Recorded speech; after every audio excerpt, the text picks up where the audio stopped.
How to play Prop Hunt in COD Mobile. Hello everyone, welcome back to our channel.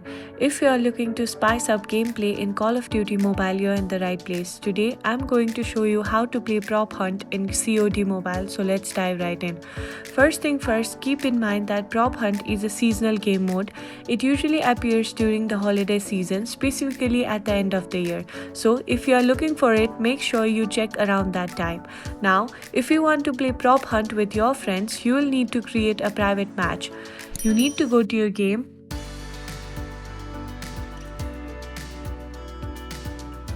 Okay, once you're in the game, you need to select the maps and scroll all the way to the right side. You will find the Prop Hunt option there. Just select it and confirm your choice. Once you have selected Prop Hunt, it's time to invite your friends. You can invite clan members or any other players you want to join in your private room. And that's it, you are all set to enjoy Prop Hunt in Call of Duty Mobile. If this video helped you, please leave a like and drop a comment below. Don't forget to subscribe for more solutions to the gaming problem. Thanks for watching and happy gaming. I'll see you in the next video.